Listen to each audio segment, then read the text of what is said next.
Bom dia ou boa tarde. Esse vídeo é para disciplina de Teorias Linguísticas da Universidade Estadual de Mato Grosso do Sul, onde a disciplina é ministrada pelo professor Ruberval e o professor Nathaniel. Nesse vídeo eu vou abordar dois textos, que o primeiro texto é a multimodalidade, letramento e translinguagens, diálogos para a educação linguística contemporânea, professora Cláudia da Unicamp e professor Ruberval da UEMS. E o segundo texto é as dinâmicas das linguagens no processo de construção de sentidos para além das fronteiras linguísticas e semióticas, diálogos entre multimodalidade e translinguagem em contextos médicos, do professor Ruberval com parceria Felipe Garcia, ambos da UEMS. Bom, vou começar falando do texto Multimodalidade, letramento e translinguagens, diálogos para educação linguística contemporânea. Abro minha fala com uma frase da Henning. A contemporaneidade para Henning é um termo que aparece de forma recorrente nas produções acadêmicas das ciências humanas e sociais, sendo empregada para sinalizar que a pesquisa ou escrita refere-se a uma situação ou processo que está acontecendo no nosso tempo e que este possui uma especificidade importante. É marcado por transformações em várias esferas, ou que lhe dá contornos complexos. Abro parênteses para essa fala, falando sobre as monolíticas, né, as linguagens monolíticas e monolíngues. As monolíticas a gente pode citar como sendo homogênea, e as monolíngues, o uso de uma determinada língua. Né? Por exemplo, as monolíngues, uma língua brasileira, português brasileiro, americana, espanhola. Quando você tem uma monolíngue, você tem uma certa dominação por aquele local. Quando você domina uma língua, você vai adquirir, vamos dizer assim, status de poder, né? Quando você tem o poder da fala, quando você tem o poder do discurso e você consegue empregar muito bem essa língua, essa monolíngue, você consegue sim fazer aí uma, uma transformação de esferas, né? Nesses contornos mais complexos. Ou quando você a língua monolítica, ela é homogênea, ela não é certinha, né? Ela tem ali seus traços, ela tem empréstimos linguísticos de outras línguas. Por exemplo, aqui no Brasil a gente tem a nossa língua portuguesa, né? Mas dizemos assim só o nome língua portuguesa, porque deveria ser português brasileiro, né? Porque a gente tem vários empréstimos linguísticos aí de outros países. Nosso país, nosso continente foi formado por vários colonizadores que trouxeram bastante carga semântica para nós, né? Então a gente tem uma variedade muito grande aí na nossa língua. Né? Então essa contemporaneidade aí, essa fala que seja contemporânea, ela é marcada por essas transformações, né? A língua então ela é viva, é uma língua que ela está em constante transformação. Bom, e aí, dando continuidade no texto, ele abrange dessa contemporaneidade a sociedade imediatizada e a sociedade mediatizada. Ambas as duas fazendo um, um contraponto com o capitalismo e neoliberalismo, ou seja, um mundo que sofre pressões do capitalismo e neoliberalismo, né?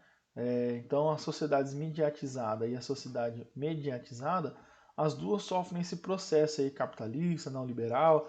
A língua sofre essa transformação também nas suas mudanças. Bom, nesse cenário socio-historicamente marcado, as relações sociais constituem-se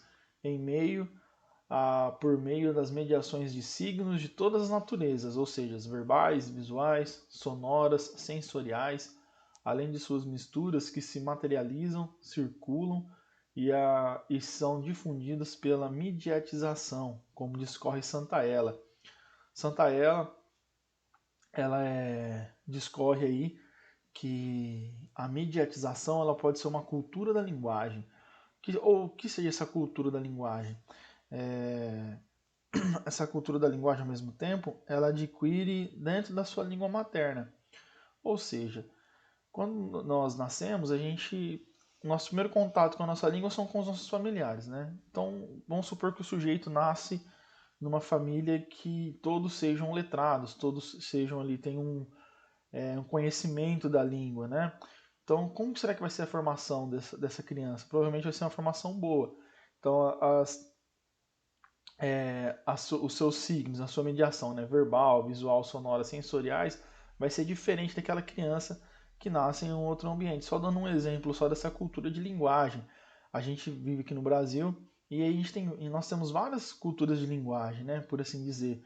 Por exemplo, se você nasce no sul do país, você vai ter uma cultura de linguagem, ali onde você vai estar puxando mais a palavra, por exemplo, dente, né? Você vai estar usando aí as vogais mais fortes. Quando você vai para o norte do país, você vai para o nordeste, você já tem uma outra cultura de linguagem, porque o nosso Brasil ele foi constituído por vários colonizadores, então cada região determinada do nosso país vai ter aí uma marca de quem colonizou esse estado, essa região.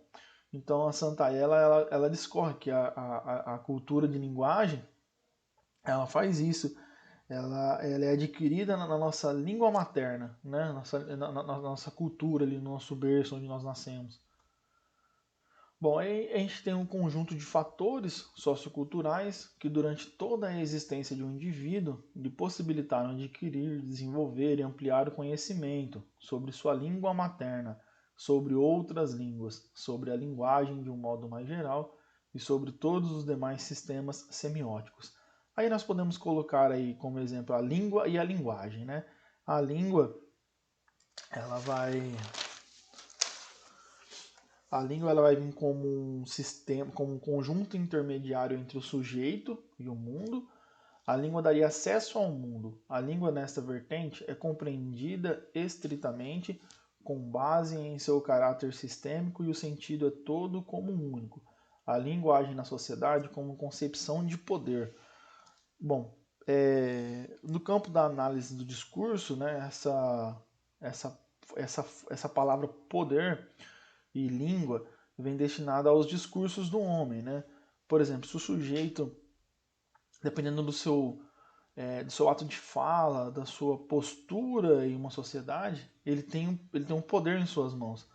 Ou seja, a língua, né, a língua que nós falamos, a língua que nós estamos habituados a falar no dia a dia, se você tem grande conhecimento com ela, você vai ter poder. Você vai ter poder sobre um outro estado, você vai ter poder sobre uma outra pessoa, porque você vai conseguir, desculpa, fazer que a língua age na sociedade. Né? Quando você vai e emprega um discurso para as pessoas, seja um discurso político, seja um discurso dentro de uma sala de aula, você consegue, de certa forma, convencer um certo grupo de pessoas sobre aquilo que você está falando. Por exemplo, nesse cenário atual que nós estamos convivendo aí na política, a gente tem líderes políticos aí que quando eles falam, eles conseguem trazer uma grande parcela da sociedade, da comunidade para eles. Né? Às vezes a fala dele não é tão bem dita, mas ele tem um poder tão grande ali e conhecimento das pessoas que ele consegue convencer ela. Então isso é poder. A língua é poder. E a linguagem agindo como uma representação da língua. Ou seja, língua e linguagem, as duas estão no mesmo campo, né? Porém, a linguagem como uma representação da língua, podemos de certa forma sucinta compreender a linguagem como um conjunto de recursos socialmente, culturalmente, politicamente e historicamente situados que integram um repertório multimodal usado na produção de sentidos. Ou seja, olha só, a língua e a linguagem, os dois, como forma de comunicação aí, está interligado ao poder, né? As duas estão interligadas no poder. Dando um exemplo disso, vou citar uma fala aí do presidente Bolsonaro, né? Quando o presidente Bolsonaro ele, ele sobe num palanque ou ele vai fazer um discurso, ele tem vários apoiadores dele ali em torno dele. E qualquer coisa que ele fala, qualquer coisa que ele prolifera ali, ele consegue ter um poder muito grande sobre as pessoas, né? A gente teve um exemplo agora clássico aí na mídia, ele indo lá no Rio São Francisco, né? Entregando lá a transposição do Rio. Será? Não foi ele que fez aquilo sozinho, ele deu continuidade num trabalho que já vinha sendo feito já. Mas a linguagem dele, o discurso dele foi tão promíscuo que ele conseguiu convencer aos eleitores dele a que ele tinha feito aquilo dali. Né? Isso aí surgiu vários memes aí na internet, nas redes sociais, fazendo chacota dele. Ou quando você pega a gente pegou o ministro da Educação, o do Cotelli, ele pega e vai e fala que tem doutorado, tem mestrado, aí as pessoas vão investigar e não é nada disso, né? Então, ou seja, hoje em dia as pessoas estão começando a olhar um pouco mais quando a pessoa fala, quando a pessoa discursa alguma coisa, né? Vai ver se realmente aquilo ali é verdade ou se aquilo ali é mentira ou é fake news. Então a gente tem que tomar cuidado com essas coisas que a gente fala, né? Então na análise do discurso podemos citar assim que língua e linguagem ela é poder para o homem, ela é poder para quem quer convencer alguma coisa ou quando quer fazer algo de diferente numa comunidade, numa sociedade, é da língua e da linguagem que você vai usar para você convencer alguém, para você fazer algo que seja diferente. Bom, a multimodalidade e processo de construção de sentidos. A multimodalidade, por outro lado, busca estabelecer um movimento contrário à metáfora do congelamento ao propor utilização de diferentes designs para expressar sentidos. Então, olha só, a multimodalidade ela vem de uma forma diferente da língua e da linguagem, porém ambos estão no mesmo conceito, na mesma busca de estabelecer um movimento contrário, né, e trazer algo que seja útil. A escrita está mudando a sua função. O caráter multimodal dos textos digitais está redefinindo o uso dos recursos de linguagem. A escrita está mudando sua função com a integração do léxico com os sintomas visuais, ou ainda algo para interagir com o que é lido, como o caso dos hiperlinks, ou seja, essa esfera multimodal, ela vem mostrar para a gente que a escrita está sendo mudada. Vou dar um exemplo assim bem simples, tentar resumir isso daí. Por exemplo, você pega no ano 2000, a escrita era de uma maneira nos anos 2000, né? Nos anos 2000. E aí você vem agora para 2020, você tem um salto aí de 20 anos, você vê que a escrita e a função ela mudou muito. A forma do sujeito escrever, a forma dele falar perante a sociedade mudou. Por quê? Porque a língua é viva, a língua está em constante transformação. E o sujeito ele também tem que acompanhar essa transformação da língua. Por isso, a gente tem o caráter multimodal aí. O multimodal ele vai mudar, ele vai modificar essa estrutura. Não que vai modificar a forma do sujeito pensar, não é isso. Mas a forma de escrever, como que você vai usar essa linguagem? Né? Como que você vai usar essa roupagem? Porque quando você vai escrever algo, você está escrevendo para alguém. Quem é o seu leitor? Quem vai ler o seu texto? Então essa linguagem, essa escrita está mudando, essa roupagem está vindo diferente. Né? A sociedade, a nossa sociedade contemporânea, cada dia que passa, ela cobra mais isso daí da gente. Reflexões sobre multimodalidade e multiletramentos e educação linguística. Bom, essas reflexões multimodais, a gente tem a ideia de letramento, ou seja, práticas letradas, heterogeneamente constituídas e socio-ideologicamente marcadas, emerge a noção de multiletramentos. Bom, aí a gente podemos colocar aqui a semiótica social e a multimodalidade articuladas a um enfoque discursivo e crítico perante a ideia de texto, bem como diante de suas formas de produção, consumo e veiculação. Nessa linha de pensamento, buscava-se romper com a visão grafocêntrica e estática de letramento em favor de posturas menos uniformes e homogeneizadoras de lidar com a comunicação e a aprendizagem escolar em uma sociedade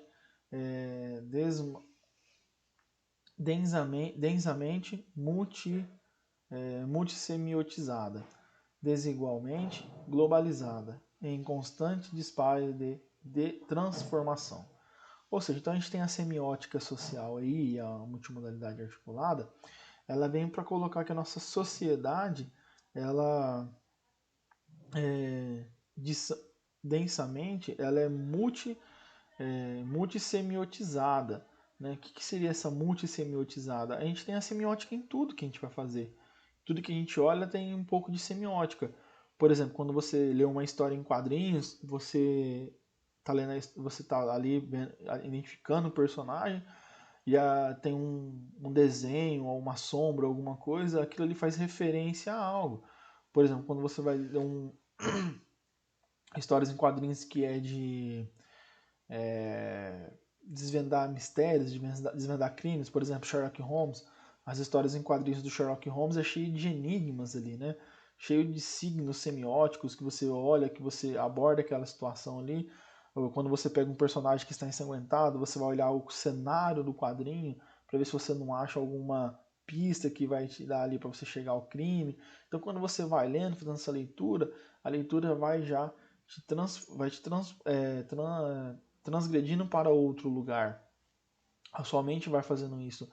A semiótica no dia a dia, quando você está passando por uma rua e você vê um anúncio, né? Você vê um outdoor, ali tem uma linguagem não verbal ou uma linguagem verbal, que eu vou tratar isso aí mais para frente.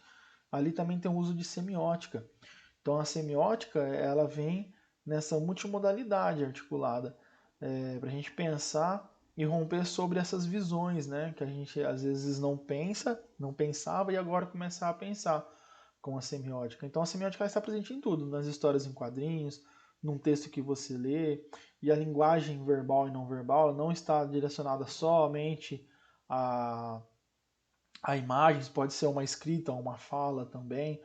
Quando você tem, por exemplo, quando você escuta assim, bandido bom é bandido morto, você já faz uma análise da fala do presidente Bolsonaro. Isso aí tem a semiótica também, né? A pessoa falou e você lembrou daquilo ali e você faz uma alusão do que já foi dito já. Isso aí na análise do discurso é como a gente podemos dizer assim, na análise Foucaultiana, é o velho versus o novo, ou seja, você pega algo que foi dito no passado, interpela para os dias de hoje, ou seja, nada, como posso dizer, só um minuto só, peraí, nada nada é original, vamos dizer assim. Alguém já disse isso antes e você vai dizer de novo, só que você vai dizer de uma forma contextualizada, da sua visão. Por exemplo, esse texto que eu tô abordando agora, do professor Ruberval. O professor já explicou na sala de aula esse texto. Né? O professor ele estudou, ele escreveu, é muito bacana essa análise das multimodalidades, dos letramentos, educação linguística. Ele leu um texto para fazer isso daí. Então ele leu o texto e colocou a visão dele. Outra pessoa vai ler e vai colocar a visão dela. Se alguém assistiu meu vídeo, vai fazer análise do que eu estou falando e vai fazer uma outra análise. E por aí vai. Então olha só, tudo que a gente vê e que a gente faz, alguém já fez já. Só que a gente vai colocar o que? Vai colocar os nossos traços linguísticos, vai colocar as nossas características ali no texto para que ele possa ser nosso e para que ele possa ter essa multimodalidade.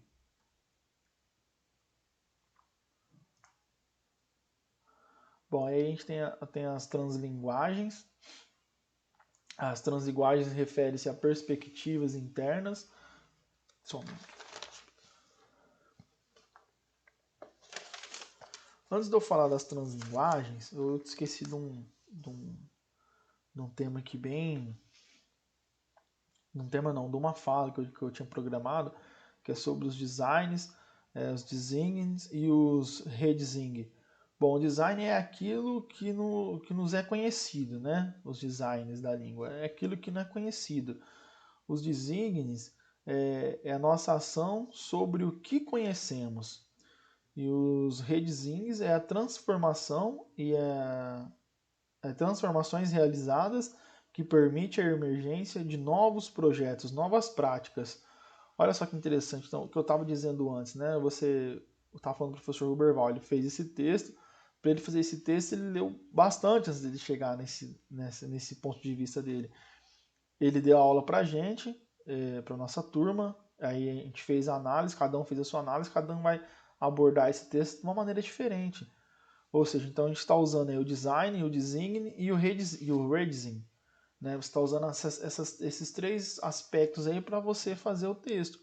O primeiro, aquilo que nos é conhecido, o que você conhece, nossa ação sobre o que conhecemos, transformação realizada que permite a emergência de novos projetos e novas práticas. E aí a gente entra nas translinguagens, que refere-se às perspectivas internas do que os falantes fazem com a linguagem, que é simplesmente sua.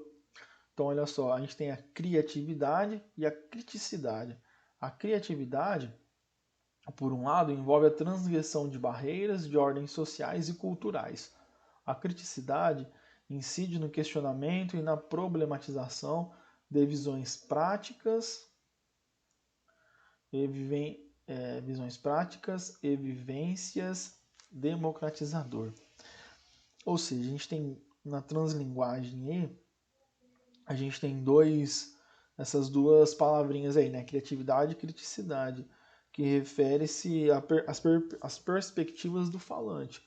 Né? Por exemplo, quando você fala, vamos dizer assim, a gente tem a criatividade.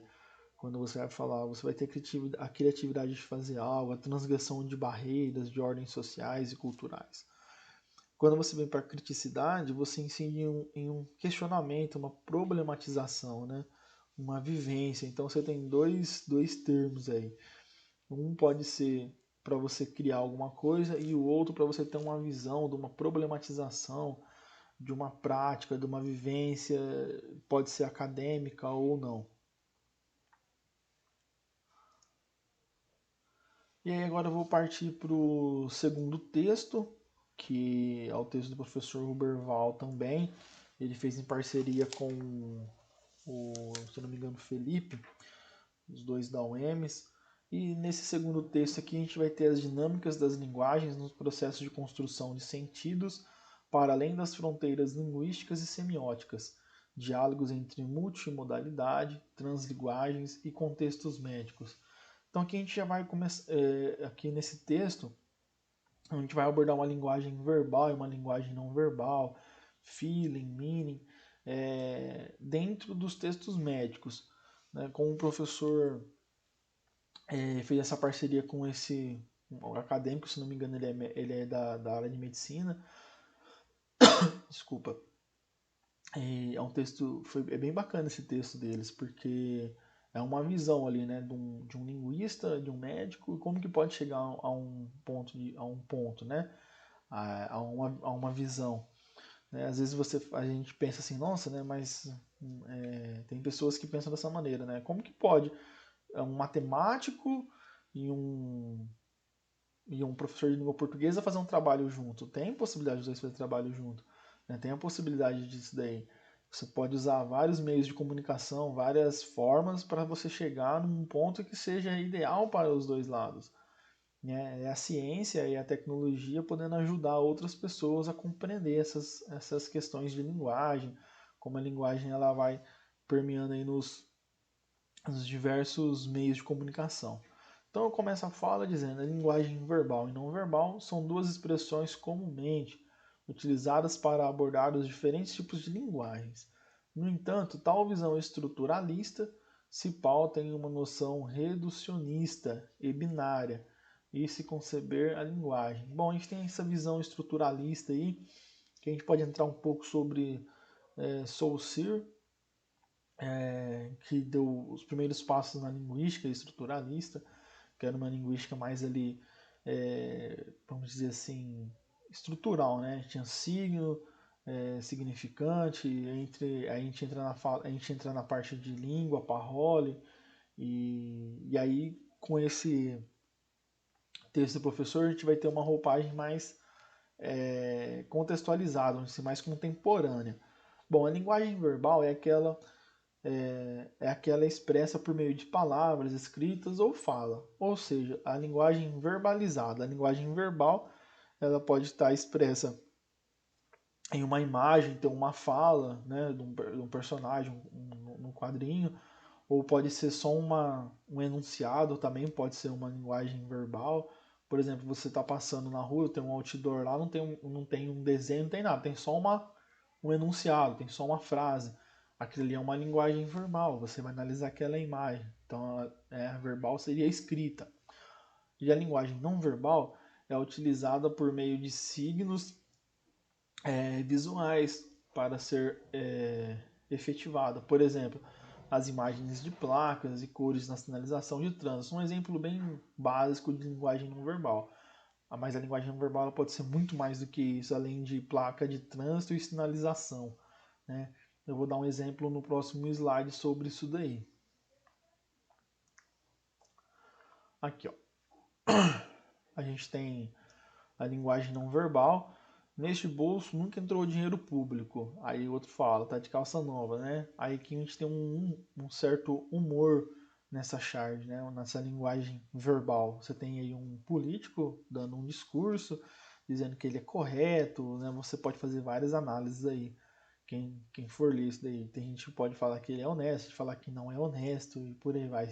Ela gera um humor para quem está lendo. Então a gente tem uma linguagem verbal aí, né?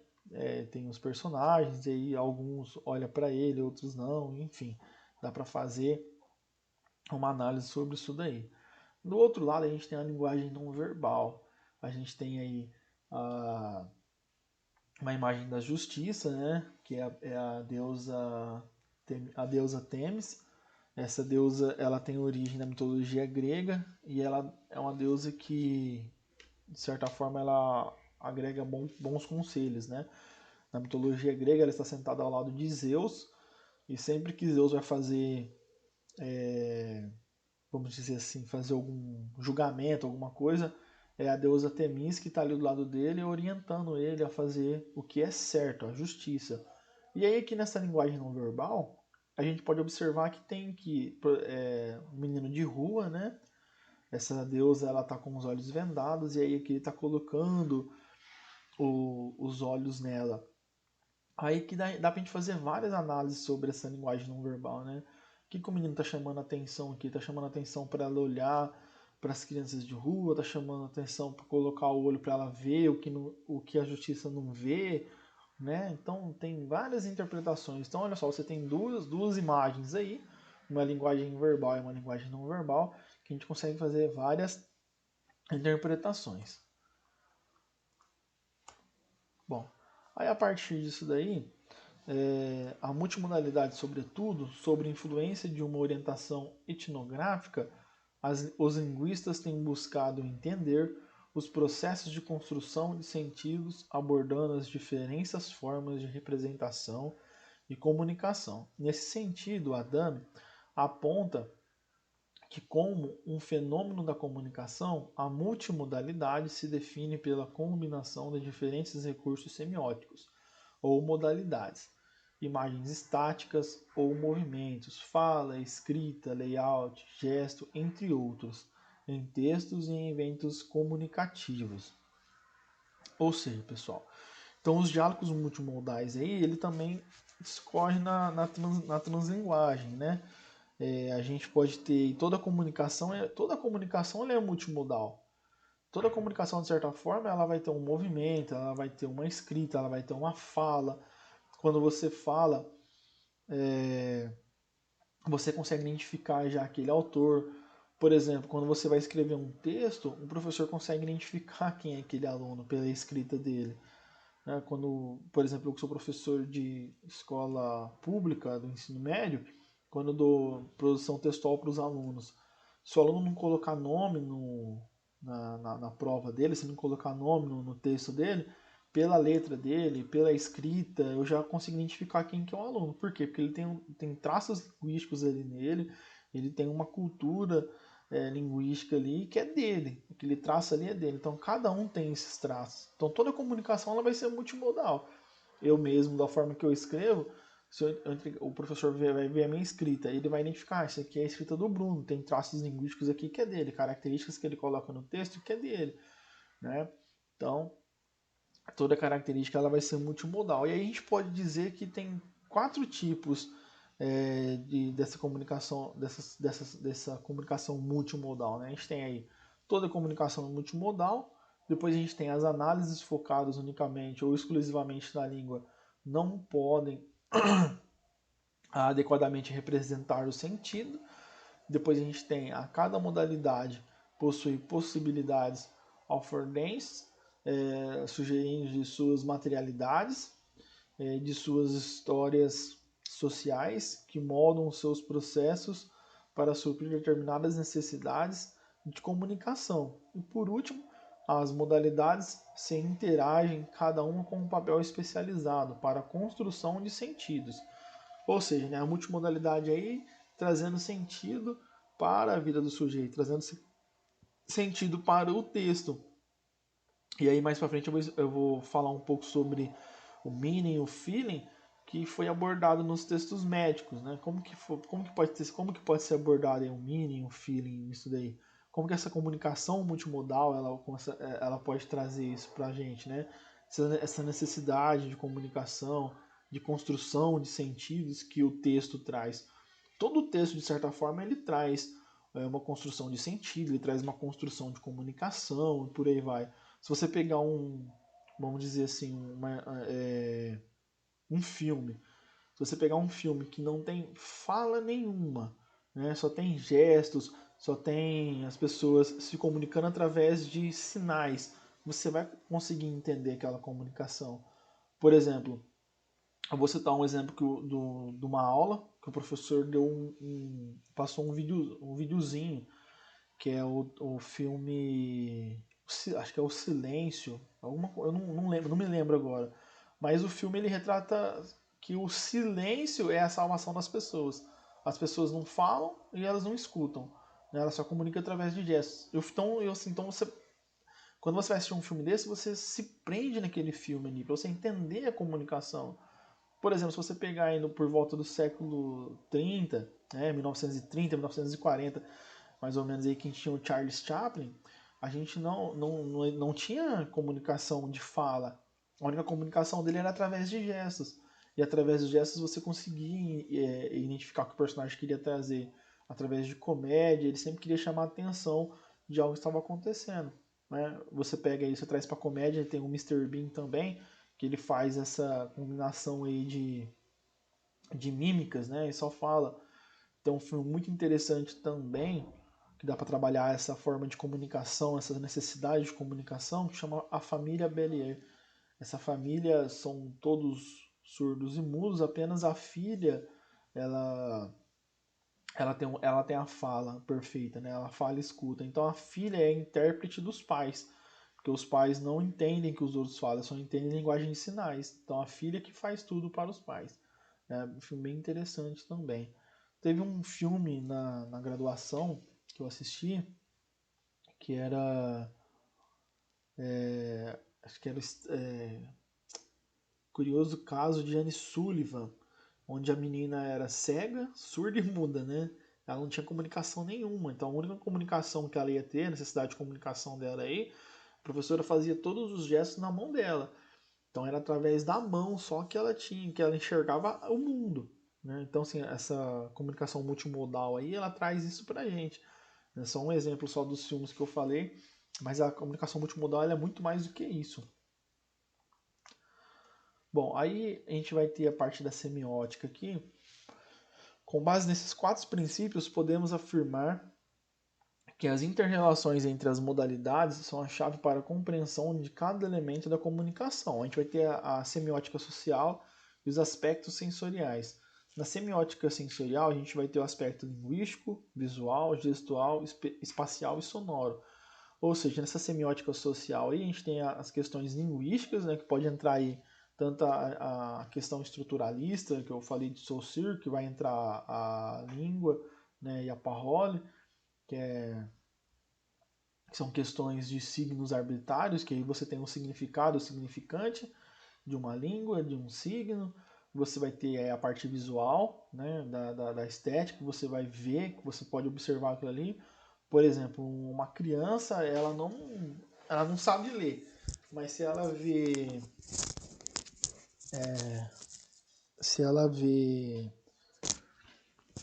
desculpa, se ela vê uma imagem da Coca-Cola, ela sabe que aquilo é refrigerante.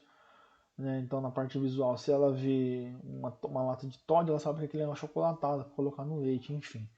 Então, a gente tem a semiótica social. A gestual, através de gestos, né? A galera que faz Libras aí, o pessoal de Libras, se expressa muito com gesto, né? Ou quem faz teatro se expressa muito com gesto.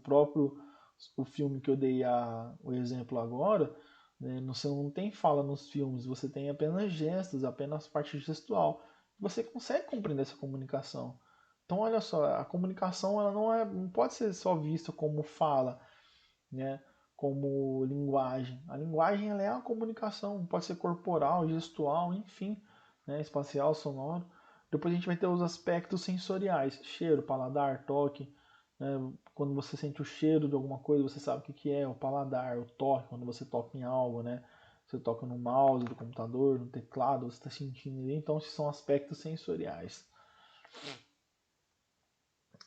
E aqui, para finalizar a minha fala, das dinâmicas de linguagem, né, a gente vai ter o feeling e o meaning. O feeling, ele abrange mais do que um conjunto de emoções, como tristeza, alegria, ou uma definição do indivíduo a respeito de si mesmo, como autoconfiante, desanimado.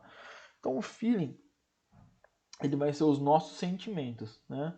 E o meaning, por sua vez, é proveniente da semiótica do processo da criação, de um significado associado a um momento em que algo passa a ter uma representação do sujeito. Então, o meaning e o feeling aí, a gente vai ter essas duas representações. O feeling representando sentimentos e o meaning sentido. Como que a gente pode trazer isso para o texto que o professor passou para a gente dessa translinguagem médica? Por exemplo, um relatório médico.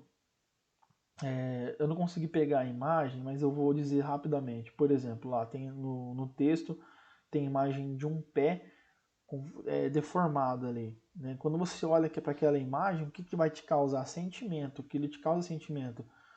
Por exemplo, quando você olha para uma imagem que é extremamente feia ou uma imagem que te dá repulsa, sei lá, tipo assim, algo que seja assustador, isso vai te trazer sentimento. Então é o feeling dentro do texto. E o sentido, algo que vai te dar sentido. Você olha para aquela imagem e você vai buscar sentido naquilo ali. Por que aquela imagem está daquela forma para você? Ela quer te chamar a atenção de algo. Então, ao mesmo tempo que você tem sentimento, que vai te trazer sentimentos na imagem, ela vai te trazer sentido também. Por exemplo, uma outra imagem que o professor colocou, quando você coloca aí uma garrafa de Coca-Cola e do lado da garrafa de Coca-Cola vários cubinhos de açúcar. Aquilo dali está mostrando para o leitor que aquele refrigerante tem aquele mesmo tanto de açúcar, né? Olha só, então o tanto de açúcar que o cara está consumindo auto mais refrigerante. Então o sentido de feeling e meaning dentro do texto é para trazer isso para o sujeito. Né? Quando você olha uma imagem, a imagem ali ela tá feia para você, mas qual é o sentimento que ela traz para você? Qual é o sentido que essa imagem traz para você? Então é isso, né? O texto multimodal, essas translinguagens, ela vai trazer isso para gente. Quando você olha uma imagem, aí já trazendo para a semiótica já, quando você analisa a imagem de algo, como eu disse lá atrás, né, da justiça, da deusa Temis, né, um menininho de rua lá colocando olhos na justiça. Será que a justiça está olhando para eles? Será que está tendo justiça para com essas crianças?